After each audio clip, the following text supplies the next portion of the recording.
Hey everybody, happy Saturday. Coming at you live from Bisbee, Arizona. So, I'm calling this our daily spread. Give us this day our daily spread. So I'm just going to check in and see what we're feeling today. I don't know how you guys are doing. Feels a little lighter today. There's some magic out there in the air. I hope you're feeling the same way. Yesterday was a bit tricky. That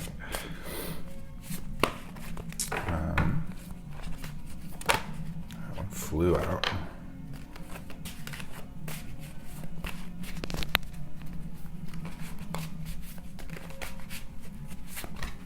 Okay.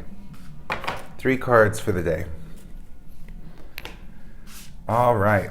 Recent past energy for today, Saturday, May 16th, 2020. All right. First up, I got the Knight of Swords. So, swords energy represent the air sign. It's your mental body. Hi, Dave. Logic, intellect, and idea. So this is the end of the sword cycle. You go through the 1 through the 10, and then you hit the court cards, the page, the queen, the king, and then the knight. This is the ultimate card of the sword cycle. It's a really powerful card. And we pulled 9 of swords yesterday, which was a difficult, trapped in your head kind of energy. So maybe this is related to that. He's facing the past. So he's looking toward the past. His consciousness has risen to the upper half of the card. The top half of the card represents your spirituality, the sky. The bottom half is being physical. So his consciousness has risen to the top. You can see how confident he is, right? As his spiritualized body, light blue represents spirituality in the Marseille Tarot. And this horse is your body with this flesh-colored sheath over it. So he's kind of rearing up and having conquered whatever it was in the past that was hanging him up mentally. A beautiful mixture of red and blue in the card, and that's the divine masculine and feminine. Red represents divine masculine, active energy, and dark blue represents passive, intuitive, feminine, the receiving and then the taking action. So he's very balanced in that. Lots of light blue all over the place, so very spiritualized. The ground on which he stands is orange, and that's a mixture of the yellow and the red. Yellow, like swords, represents logic, intellect, and idea, knowledge. And red is putting that knowledge into action. And when you mix the red with the yellow, you get orange, which is that fulfillment, the emotional fulfillment that comes from putting what you've learned into action. Absorbing knowledge is great. That's how we get started. But then you have to take action with it and apply it to your life in order to get the fulfillment of it. A little bit of green here. Toward the future side of the card, and again the image is reversed, so this is the past and we're moving this way into the future. So green leaning toward the future, and green represents rebirth, the emergence of leaves in the spring after a long winter. The green of the leaves is also the color of the heart chakra. So conquering this mental block is providing fulfillment and some sort of rebirth, a new way of seeing things. And of all the cards that have faces on the shoulder, the Chariot has it, the King of Swords has it. There's always 2, and one's happy, one's sad, and they're usually yellow, which represents that mental energy again. And I'm saying that because on the Knight of Swords, these 2 faces have coalesced into one, which is looking up toward the sky on the future side of the card. And the color purple is the master color of the tarot. It's that blending of the red and blue. So when you integrate all the masculine and feminine principles of yourself and you begin to unify, you begin to purple yourself, you're really solidifying who you are as a whole. You feel whole and complete. And I'm saying that because there's this row of purple triangles under this face, which again is indicating that unification of the dualistic principles. And also the face has turned flesh color instead of yellow. So this is really the embodiment of the knowledge, of the lessons that you've been through. This is the embodiment of it, really integrating it into the physical.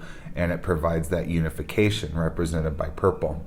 So recent energies, yesterday, maybe we conquered something. We kind of pulled our way out of some negative thought patterns.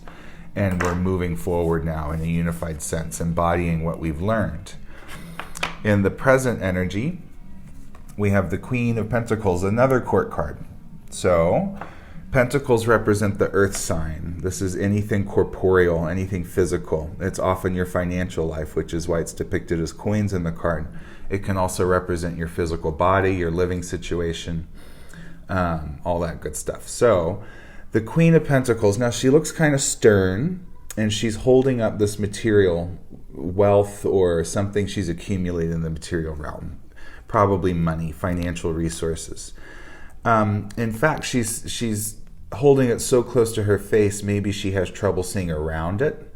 So there's a bit of a don't get too hung up on what you have kind of a thing. Don't be stingy, I'm getting. Again, red and blue, a good mixture. She's got that going on. Huge swath of purple leaning toward the future. Her consciousness is also up here in the spirit side of the card, and she's leaning back into her body, which is represented by this flesh-colored chair that she sits in. But there is a bit of a don't get hung up on money right now. Don't hold on to everything you have. Be sure to check into your peripheral vision. And being a feminine figure, she has some receptivity here, but I'm getting that there could be more. So just remember there's more than what we're holding in the physical realm. I do love this huge swath of purple here. So 2 cards that have some purple in it and 2 court cards. So let's see where we're heading into the future. Minor Arcanum. These are all minors, but not a court card. 7 of Wands. 7 of Wands is the near future energy. The number 7 represents spirituality, exploration, and wisdom. So I always think of courage when I see the number 7. And in the major arcanum, it's tied to the Chariot, which is major movement forward on your spiritual path. So wands represent the fire energy. Fire is desire, passion, will, creativity, sexuality. So it's an active energy. All of the even-numbered cards, which represent the feminine side, have cut flowers. The odd numbers have a phallus down the middle, representing that masculine, active energy. So maybe it's time to explore and be courageous in your fire energy. Move forward on a project that you've been lagging behind on. Dare to do something a bit differently if you're stagnant and you're in your anything you're passionate about. It could be a creative endeavor. It doesn't have to be. So 7 of Swords, spirituality, exploration, and wisdom in your fire energy. Coming out of either side of this card are these yellow flowers, so that represents more learning, more knowledge, intuition being put into action. So there's some learning that's going to take place from stepping out of your comfort zone with your fire. The card I'm resonating most strongly with today on a personal level is this Knight of Swords. Move forward, get out of your head, let those negative thought patterns go. Don't hang on too tightly to what you have. There's more waiting if you can see around in the peripheral. Allow possibilities to come in, unforeseen possibilities, unexpected possibilities. Don't get hung up on what's right in front of you. And in order to inspire that, dare to engage your fire in a new, bold way with the 7 of Wands energy. So that is our daily spread for the day. I'm Tarot by Keith, and I'll be back tomorrow. Much love.